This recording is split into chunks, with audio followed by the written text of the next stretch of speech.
Hey you! We are officially at week 21 of this pregnancy. And I can't say it's been a totally easy and breezy one. The weight of my body is starting to not only weigh me down physically, but also emotionally. It's been harder to move as fast as I used to move, be as productive as I used to be, and experience the world as I used to experience it. Week 21 came with itchy and bumpy rashes that started out as stretch marks in my abdominal area, then slowly and surely drove me insane as it turned into plaques that eventually turned my skin into dry and itchy patches. I've been diligently oiling and lotioning these spots, but we've also been having an extremely dry winter over here. That's making all my efforts last about an hour before my skin starts to itch and crack again. But with all these growing pains, it assures me that my baby is certainly growing and getting bigger. Here's a quick bump date at 21 weeks. Some days I feel like this belly is gonna swallow the rest of my body and pull me down with it. But then some days it feels cute and bumpy, and I love it so much. Good or bad days aside, though, this bump is really starting to pull my spine forward, and my lower back pains is really starting to kick in. I feel like this pain didn't present itself until about 30 weeks into my first pregnancy, but I suppose this growing belly can really put some strain on my back muscles. I spent this week exploring ways to find relief with my lower back pain, and now that I'm at the end of the week, it feels like I've finally been able to catch a break. If you are also experiencing some type of lower back pain, keep on watching, and I hope you find some relief somewhere along the way. Bye! Dad.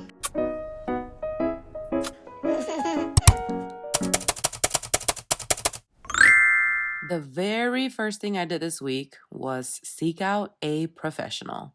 There's a reason why people spend years dedicating their lives to specializing in something. So, as much as I have the ability to Google and to be resourceful for myself, I knew that a specialist would make a much better impact for my lower back pain and with way less effort on my part. So, I went to see my chiropractor, who fixed all my problems postpartum with my first pregnancy. She's one of the most knowledgeable people I know when it comes to posturing, balancing, and increasing my range of motion. Every time I see her, my body feels new, as if all the nooks and crannies have been oiled and revived to be able to run again after our session. She uses an activator method to directly jolt or activate a specific vertebra or area of my spine. It's actually painless and quick, unlike those intense chiropractic clips you see on TikTok. The technique resets that area of the spine and helps to set the vertebra back into proper alignment. My favorite thing about my chiropractor, though, is how big picture she is.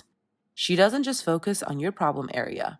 She assesses and treats your entire body in order to make sure that your problem areas are working with the rest of your body and that the rest of your body is doing its best to support that problem area.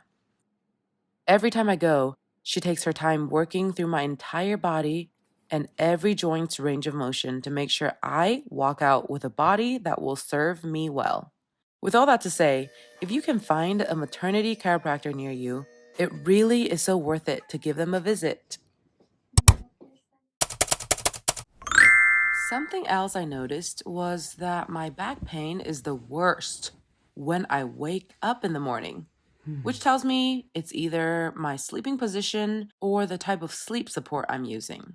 I have your typical U-shaped pillow for my pregnancy pillow, and Lucas has suggested a while ago that I dig into how to actually use this type of pregnancy pillow to support my back pain.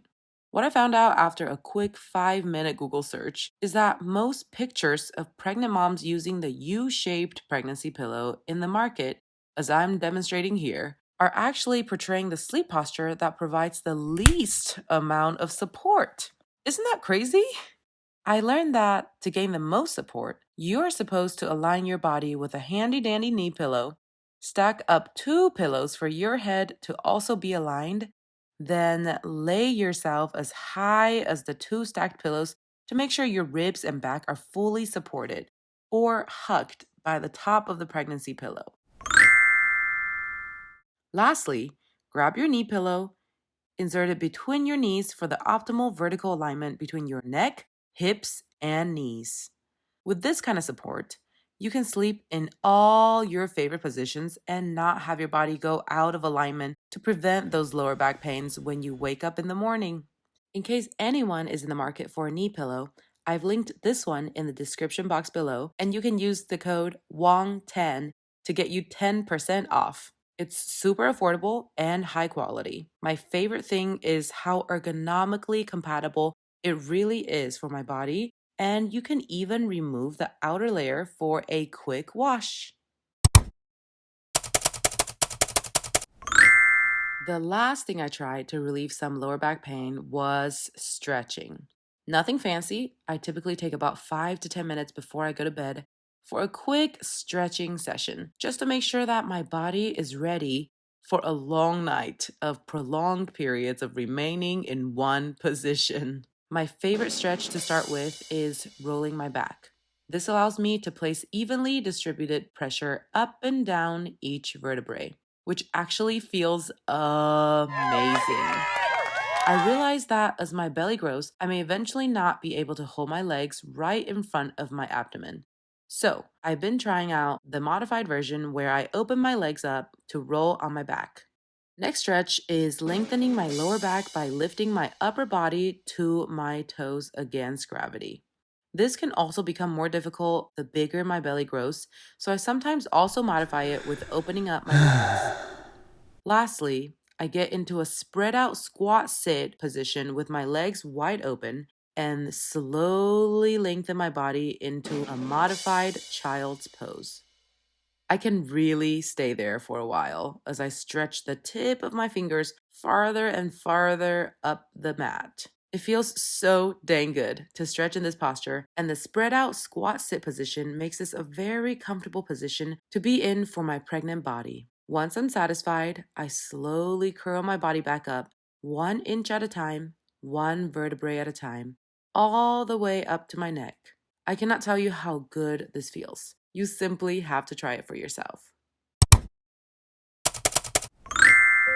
Lower back pain aside, a really exciting part of week 21 was getting to see my baby through our midpoint anatomy scan. This is where they go through each and every body part on the ultrasound with you to measure the baby and to make sure everything is growing according to the typical growth rate. The ultrasound was honestly one of the most surreal experiences. Seeing an actual human body in details forming inside your own body. Wow. Here's the 4 chambers of her heart. Getting to witness it beating is... I just can't even. And my favorite part was her little flexed toes. She was really flexing hard during this ultrasound. As you can see, that was quite a highlight during this week. Another highlight, of course, is regarding Zoe.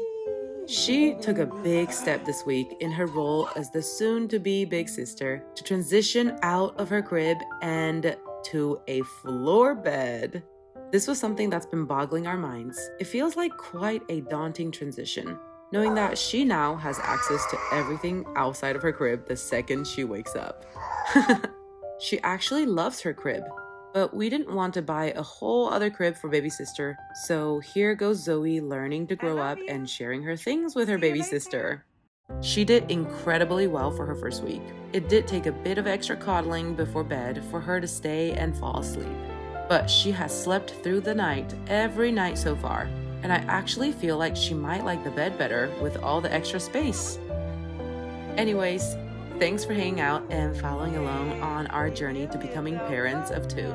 If you haven't yet, make sure to subscribe to our channel and turn on the notification bell so you never miss a video. We're so excited you're here, and we can't wait to continue sharing with you.